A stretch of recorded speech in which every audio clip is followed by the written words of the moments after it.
We believe in equality. We believe in justice. We believe in freedom. The very fact that I can be sitting here is because I'm an American. You're listening to As I Am Media with your host, Crystal Mack. Hi, everybody. Welcome back. I'm here with Anita Chen. She is currently running for Congress at California's 17th district. She is also the youngest candidate in the nation to be running for Congress, which is amazing. And in all of that, she's also a PhD in, what was it? Educational technology. Yes, Yep. educational technology, and also an educator. So, yeah, welcome. Thank you so much. I'm so Yeah. happy to be here with you. How was your morning getting in and all that? It was great. I had my morning coffee and I'm ready to share on all things Asian American politics. Yeah. Or is that about you like coffee and all of that? Yes, I'm a big coffee person. Yeah. And we'll go globe hopping for good coffee. Yes. What's your routine like? Usually when I wake up, I make my way over to my coffee station and I choose from my 2 or 3 bags of coffee. Today was a French coffee. I take the fresh beans and measure about 30 grams into my hand grinder from Japan. Whoa. So then I grind it and then prepare my hot water in the kettle. It's the gooseneck kettle. Ooh. And then I put it in my Hario pour over set and then watch the bubbles as they emerge. I like my coffee with ice, and so another one of my favorite moments is when you're pouring the coffee and it drips slowly and the ice tower tumbles because it's just melted. Wow. Yeah, so For me, I just wake up and drink water. So that's a amazing good that one you too. have No, that's a good one too. Yeah. this Good for routine hydration. going. Yeah. So we're gonna play a little two truths and a lie. Sounds just good. To, Yes. get the air clear. Let's have you think of 2 truths and a lie, and I guess I'll guess. Okay. All right. So my first one is that my favorite food is sashimi. And the second one is that I wanted to be a taste tester at some point. I still have dreams of being a food critic at some point. And the last one is that my last name, Chen, means young. Young. Yeah. Okay. I feel like they all sound very true, but You have to pick one. I'm gonna say Chen is the lie. Yeah, good job. So the word Chen actually means like very old. So, I mean, For all of you who know, I'm it's very ABC, so my Chinese is not as great. that's So okay. That's okay. yeah, All Chinese levels are welcome here. yeah. And you, what are your 2 truths and a lie? My 2 truths and a lie. So I have 2 cats at home. I have. I was born in the East Coast in Maryland, and I really like listening to rock and roll. Okay, you do look like an East Coast girly. Like, I could believe that. I think you do have 2 cats. I don't think you're a rock and roll person. Yeah, I think I'm like pretty bad at this game. So That's okay. We both guessed correctly, so we both won. Okay, we both perfect, won the game. perfect. Yeah. what is like the day in a life of Oh Anita my Chen? goodness. It depends on the day. But I do try and start my morning with my coffee. It's a little bit of my ritual to connect with myself and get ready for the day. And then I'll tend to plan out what I need to do during that day and have sort of a sticky note. I use Notion. I used to sticky note everything, but now I just use Notion. Yeah. And then at about 10:30, I get on a call with my team and we go through our daily briefing and the issues that came up from the day before, what we're planning for that day and the day after. And then I'll get to work on those issues. I tend to have like an hour or 2 or 3, depending on the day. And then in the afternoon, I'll teach my students. And then in the evening, I try and go on a nice walk and see the sunset and then do it all over again the next day. Wow, that is busy. Yeah. Amazing. I want to walk with you and have you share a little bit about your you're running for Congress and all that. How did you get into this? Yeah, so I'm an educator, have been for the last decade or so. And one thing I tell my students a lot is that our voices are not just our own. It's meant to be spoken on behalf of others, and that we convey the truth to inspire change in the world around us. And it occurred to me last year that there was an aspect in my life in which I wasn't doing that. I found out how pervasive the issue of child sex trafficking is in the United States. There's about 100 to 300,000 caught in these sorts of cycles of exploitation right now in the United States. And the shocking thing to me was that 80% of these kids are of American youth. Oh. Not, yeah, so I assumed that it was like people being trafficked into the United States, and it's very sad, but we can't really do too much about it. But when I found out that it was of American youth, and because we live in the Bay Area, we're a hotspot. Yeah. And so I realized in that moment that the kids and the statistics that I was reading about are not very different than the kids that were sitting in my classroom. And so I felt that in that moment, there needed to be a voice raised for the voiceless. And so I started a campaign to do just that, to bring a spotlight to this issue and to be a voice for the voiceless. It's been really special to speak with constituents and people living in CD17, where many of them will reflect to me that they also don't feel like they have a voice in issues of public safety, in economic pressures, in educational freedom, and a variety of other issues. They feel like they don't have a voice. And so while the campaign began with this sense of wanting to speak for the voiceless, particularly in dignity restoration for trafficking survivors, and that's still at the heart and soul of this campaign, it's also expanded to be anyone who feels that they don't have a voice. We want to be a campaign that sets the table and allows people to come, take a seat, and have their voices heard. Yeah, absolutely. Yeah. Wow, I had no idea that, the highest amount of, sex traffic is within America. Yeah, American youth. So in your platform then, what do you think you will be doing in terms of providing a space, or like what are some sort of ideas that you have to give them a voice, essentially? Yeah. So one thing that I am committed to do is to listen to survivor voices. I think there's sometimes a sense of hubris we have, which is, okay, we've studied this, we've run all the numbers, and we have the solution. And I think there's a tendency towards that. I feel it even in myself. And so I've done enough community work to know that the really impactful policy and legislation comes when we listen to the people that legislation is intended for. So for me, it's about listening to survivor voices, listening to survivor advocates, and have their input on any legislation that we would put forth. What other platforms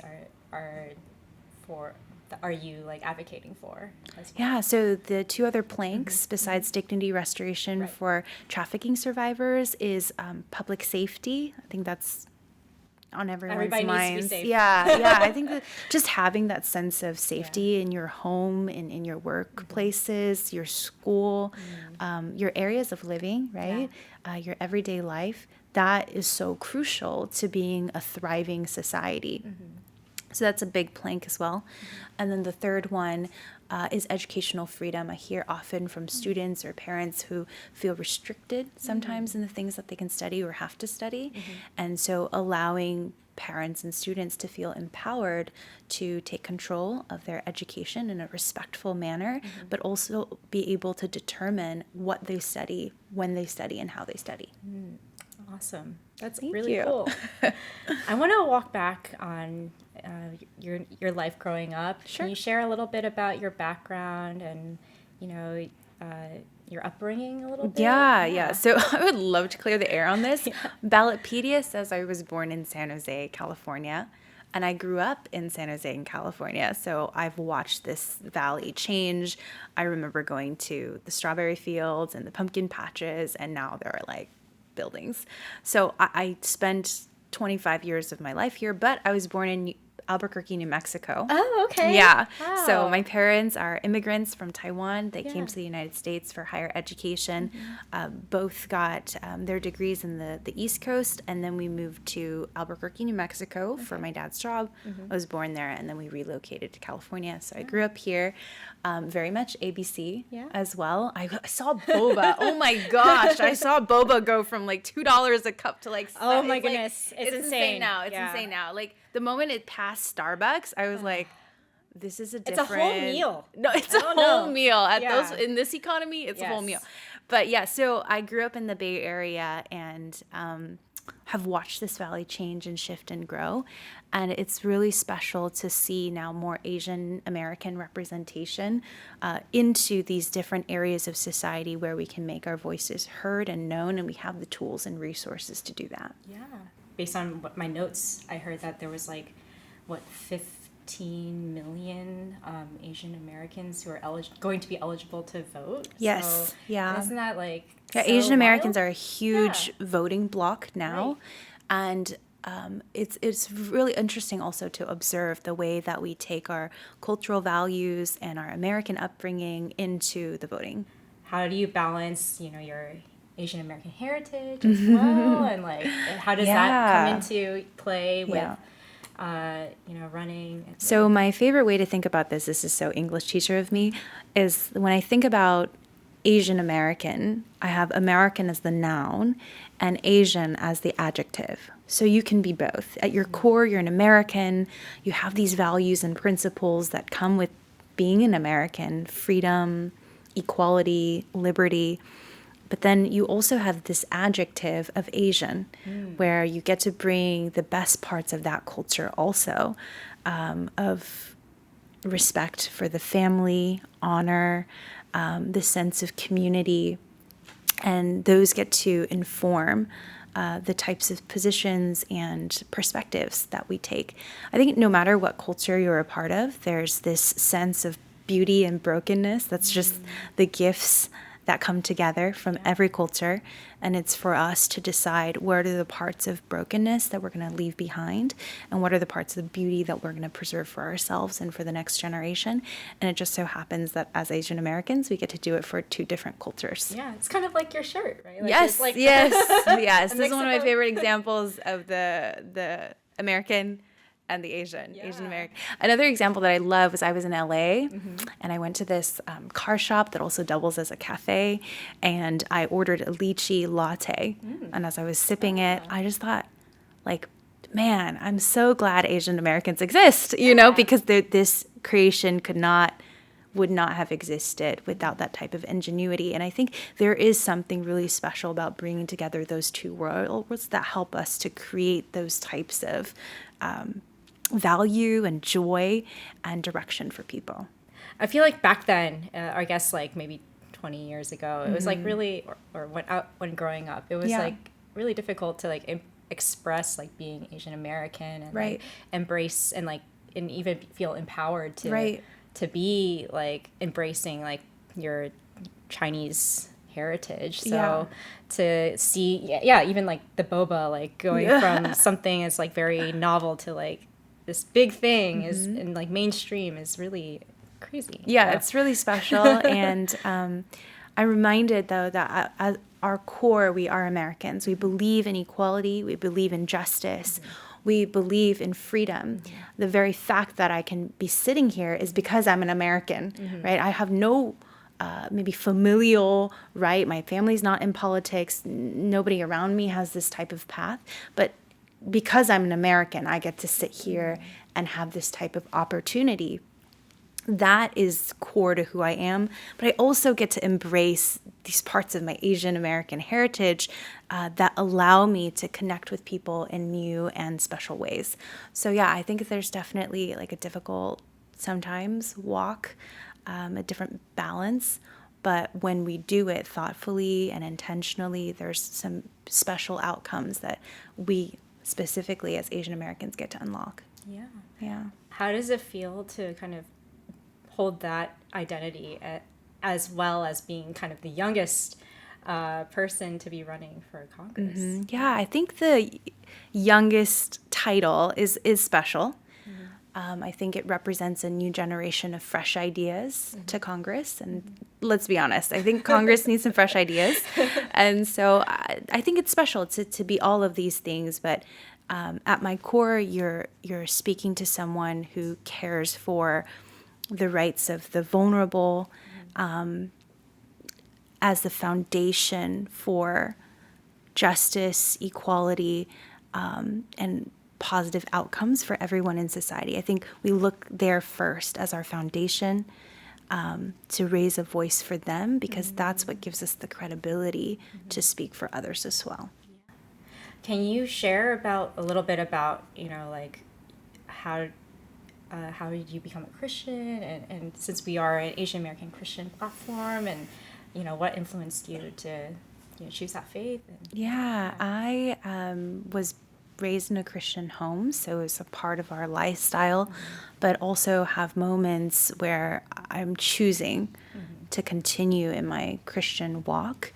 And even in this campaign, feeling the tug to say, okay, if I feel compelled to raise a voice for the voiceless, but being afraid and going back into the prayer closet and getting that internal peace before moving forward. So I think there's touch points like that help me to walk along this journey for myself. Has being like a Christian kind of influenced any of your these platforms that you advocate for? Yeah, I definitely take some of the principles that I read in Scripture, and that inspires some of the ways in which I will view policy, particularly as core tenets. So, for example, on my website, you'll see the burning heart doctrine. And one of them, the first one, is inherent dignity. It's the sense that each person, no matter their political background, no matter their ethnic background, if they're a human being, they have inherent dignity. And for me, that comes from the Scripture, that each person is made in the image of God. So we each have inherent worth and dignity. But you don't have to be a Christian in order to believe that each person has inherent worth and dignity. And so for me, that's an outworking of the things that I read and try to live by. And from that conviction, to treat each person with dignity and respect. People tend to shy away from talking about politics and policy and getting involved. So to be able to use this platform as running for Congress to incorporate some of those values into your run, I think that's amazing. Thank you. Yeah, it is. It can be a really thorny subject, but I think when we hold sometimes what feels like opposing positions in tension with one another, that helps us to walk a more balanced path. And so while I'm a Christian and I bring what I perceive to be Christian values and principles to the way that I show up and communicate, I'm also very mindful of the fact that this district has all sorts of different people, different religions, different ethnic backgrounds, different viewpoints culturally, and recognize that part of my faith is to be respectful of those different viewpoints and perspectives. Yeah. Being somebody who is running for Congress and you're a public person, right. is it sometimes do you feel like it's hard to share your Christian faith? Yeah, I think there are a lot of ways that it can go wrong, right? Yeah. And so that sometimes creates fear or apprehension. But there are ways to do it that is respectful and is true to yourself. And that's what I try to do. I think a lot of times people or Christians tend to try to say oh, if you vote one way, it's this is the Christian way. What is your response to that, especially? So first, I'd like to thank Christians for voting. We tend to have pretty low voting rates as Christians, and so it's great that you're already at the voting poll. If you are someone who identifies as a single issue voter or a single letter voter, all R's or all D's, I just encourage you to see this upcoming election as an invitation to get to know your representatives and your candidates, to see if beyond that single letter or that single issue, they also represent your views and your values. Because if you vote someone in because of their political party affiliation or their ethnicity or their Christian label, but don't look at the rest of their values and the ways that they've conveyed their positions or their priorities, there's a potential for voting in someone that really doesn't represent you that well.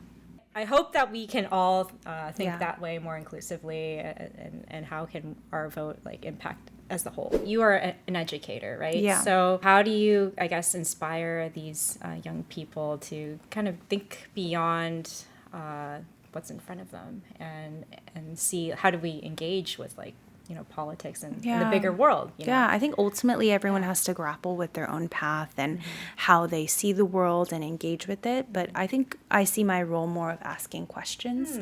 Yeah, so I'll ask them questions like, hey, I'm running for Congress. What would you have me change? And so they will come up with all sorts of answers ranging from inflation to unemployment to homelessness to crime. And I'll just ask them questions like, where do you think those issues come from? Okay, so now that you've found the issue, if you were in my shoes, how would you solve it? And have them write essays from there. So just asking those questions is what I see my role primarily as. Wow. Yeah. That's awesome to be able to also lead in Yeah. that. Yeah. Special. How do you balance, you know, being running for Congress and like PhD program and, and also as an educator? Yeah, so first I have my morning coffee with my morning coffee routine.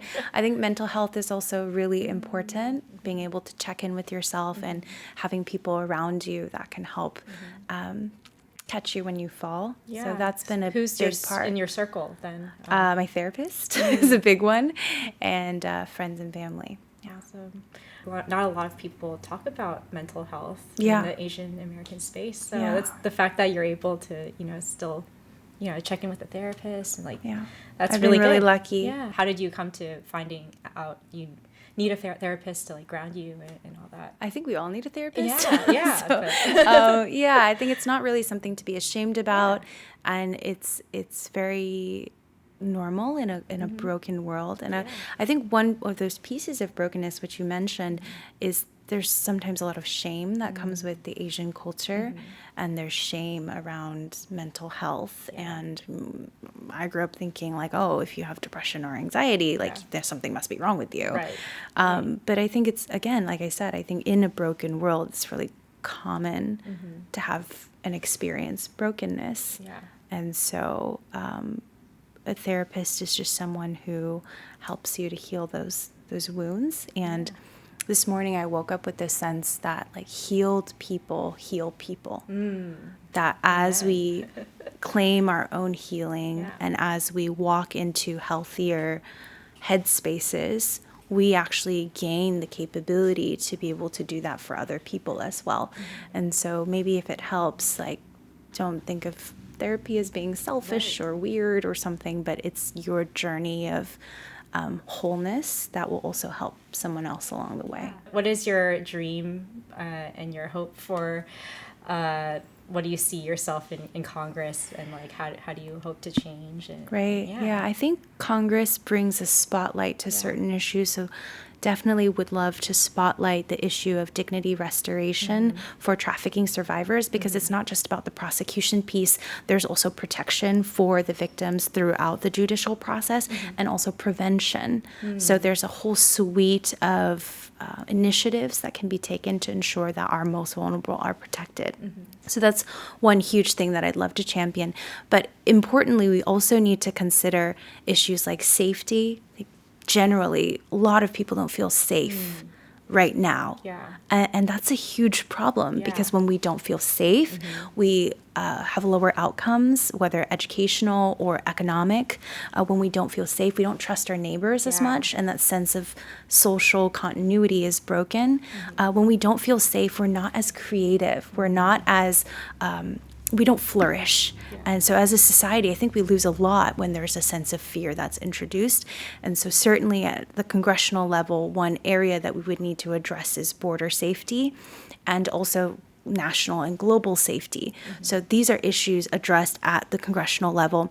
Another one definitely is one of inflation and overspending. A lot of people are feeling the pinch with inflation shrinking the amount of groceries that they can buy, the sort of quality of life that they can have. Expensive. Or like even you and I've heard a lot from people our age Yeah.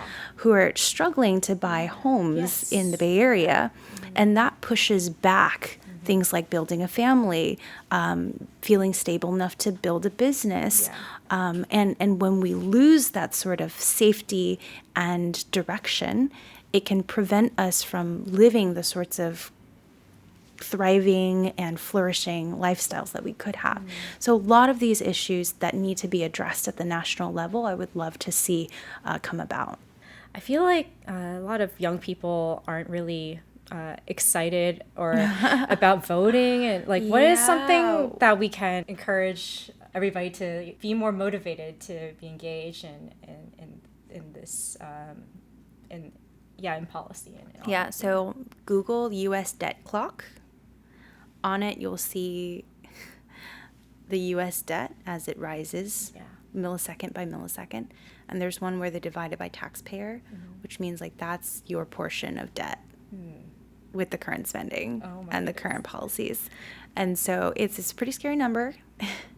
And recognize that that is your burden as a US taxpayer is one.